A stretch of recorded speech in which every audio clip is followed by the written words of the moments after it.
I've got a video rendition for you of Kitchen Thug grocery shopping. My name's Chris Mills, surfstrengthcoach.com.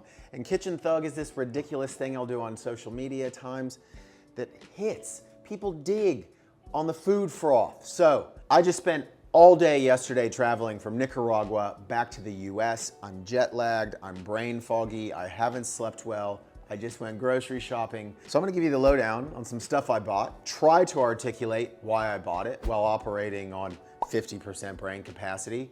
So here we go.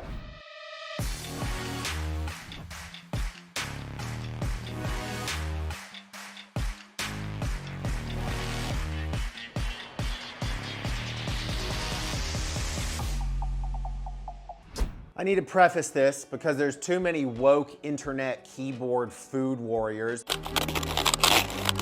that have their profiles with their food choices as part of their identity, which unto itself I find the most bizarre behavior anyways, but people are inevitably gonna be like, oh, you shouldn't eat that. Don't eat that, bad for the planet. Okay. What works for me doesn't work for you. Food, we first need to take a moment and just be like, yo, I get to go to a grocery store and buy whatever I want.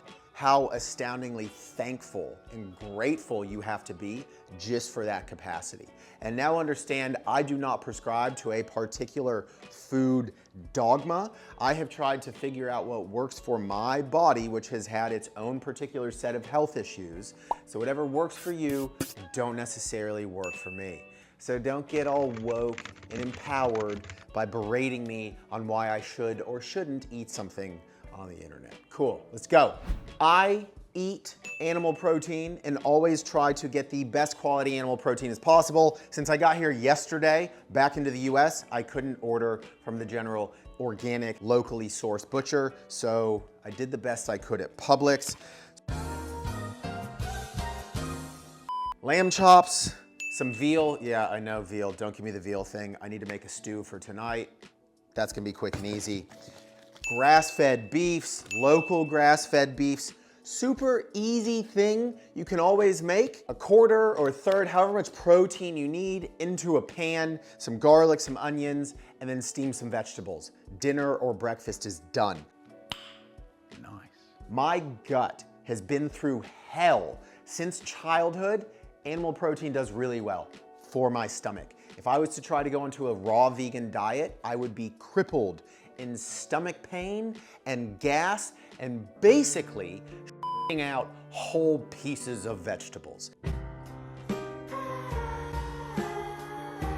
So, animal protein, a bunch of good quality eggs, chicken thighs. I don't really like white chicken meat, I prefer the dark meat. So I will always pretty much cook in bulk, have 2 or 3 meals a day with some animal protein. And then I do other, actually speaking of, pea protein, this was on sale, Vega. Vega is a good quality protein, generally speaking. It was on clearance for like $1 a serving. Primary ingredients in here, pea protein, which my stomach tends to do all right with. I will actually often mix vegetarian-based protein sources with some type of collagen just to get the extra proline and glycine and make sure they have a full spectrum of amino acid profile. So animal protein, if you choose to, get the highest quality source possible. If you had to be cannibal, crazy hypothetical situation, if you had to go cannibal, would you eat a disgustingly unhealthy person or a really healthy person? It's straightforward rationality. Now, mind you, if you were in a bind stuck on the side of a mountain, you're gonna eat whatever you need to eat. What a f***ed up hypothetical situation. But anyways, Perrier, the sparkling water because of my high-class palate. Actually, Google, I ain't gonna do it now, using carbonated water along with milk of magnesia, you can make your own magnesium bicarbonate supplement. And as a quick caveat and side note, I do nutrition coaching and have been doing that with clients for years, all handled via Zoom. So if you have questions, needs, want to refine your nutrition, make sure what you're doing is right for you and aiming towards longevity, endurance, feeling good, gut health, dealing with health issues. I myself have had a laundry list of health stuff. Still working out, a huge part of that is nutrition. Get in touch. I will make sure that what you are seeking is something I can help provide answers and solutions to. And if not, I will tell you, and maybe we do some work together online about your nutrition. Pomegranate juice, but the brand's Palm. See how I just did that? Palm. When pomegranates are in season, I devour them. All sorts of antioxidant properties in that. Now, with my particular stomach stuff, I tend to have an issue eating starches. I can eat them in low amounts, but I still do pretty well on a moderate carbohydrate diet, anywhere from 100 up to 300 grams. But I need to get it predominantly via fruits and liquids. So, juice, I'll actually also use good maple syrup in coffee. I'll also put this on top of apples, sometimes on top of like scrambled eggs. If you have good blood sugar tolerance, you're not type 1, type 2 diabetic, you aren't eating too many polyunsaturated fatty acids, which I think is a big problem for those that are having blood sugar handling issues. Maple syrup, raw honeys, these things can be an easy carbohydrate source for the cells of the body because ATP, oxidation, right? Basic aerobic energy production, 50% brain capacity. Coconut milk, because it's legit in coffee, make curries, etc. This was on the counter, but beef gelatin powder, different than collagen. Hydrolyzed collagen will dissolve in just about anything. This is what I use to make jellies. Homemade, or Jello. Not the creepy, what was his name? Jello. The guy that's now basically has been a sexual predator and should rot in prison. Anyways, you can make your own homemade Jellos using juices. I'll often, whatever juice I've got, or even using real fruit, make orange Jello kind of often. Easy snack. Spaghetti squash, cut it in half, little olive oil, salt, pepper, throw it in the oven. Super easy side dish to go just about anything. So when I'm making a stew tonight with the veal, I know, don't give me shit about the veal, it's terrible. But it's all about taking its energy conveyance from one organism to another. Sun, grass, animal to me, what am I doing to the world with my life, helping to influence others with the energy transfer I'm receiving from this via sun, grass, animal. It's probably fucked up conditions, I know. Don't give me too much grief at the moment. Apples, organic apples, raw. I will often actually also make like applesauce or stewed apples. Easy breakfast is like some ground beef or some scrambled eggs with a side of like stewed apples and some black coffee. Good to go. Onions, come on.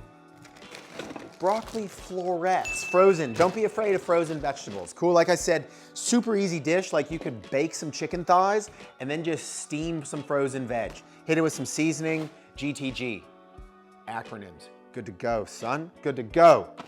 A whole giant bag of frozen blueberries. I will often do smoothies, blueberries with banana or dates, and then I will add either some parsley, which don't taste the greatest, or cilantro. Astoundingly high nutrient density in these things. Plug and chug these into Chronometer. If you don't use Chronometer to track your food at times, it's a really good idea, just to see all the micro and macronutrients you're consuming on a daily basis. Button mushrooms, yeah, it's terrible that it's in plastic, but I will actually boil these for several hours based on some of the work of Ray Peat. Has a type of antifungal, antibacterial fiber construct that I will hit this with some MCT oil, basically for the caprylic acid and some of the lauric acids, and ingest it on an empty stomach. It helps deal with kind of excess potential estrogen within the gut, and also LPS, lipopolysaccharides, basically the little shit particles of all sorts of bacteria, endotoxin. So Google Ray Peat, cooked mushrooms, have a read, see if it'll work for you. Also, mushrooms, after cooked, I really don't think you should eat these raw. Have a Google, that's another tangent. They've got copper, all sorts of other little micronutrients and vitamins, minerals inside mushrooms. Celery can go good in smoothies. For a while, I was trying the whole medical medium celery juice. Did it do anything? I don't know. But in the States, you can get organic celery pretty cheap, and it goes good in smoothies. Sometimes it's just an extra snack. Lastly, a few other things. Plums, because they were on sale. Ripe fruit is like energy from the sun, right? Ooh, let's get deep. Soul, right into me. Fruit, don't be afraid of fruit. Pineapple chunks to go in smoothies. Kind of lastly, Morton salt substitute. Most people don't eat enough veg, So they're extraordinarily low on potassium. So one thing that's pretty simple is you can just start using salt substitute, which is a potassium chloride, mix it with another good quality of salt, 50-50 split, put it on food, so you are also kind of upping your potassium intake. What's some supplements I got on the countertop? Trace mineral drops, good way to get in some extra trace minerals and magnesium. Eggshells. You'll see, I don't really eat dairy. My stomach doesn't like dairy. Eggshells can be an incredible source of calcium.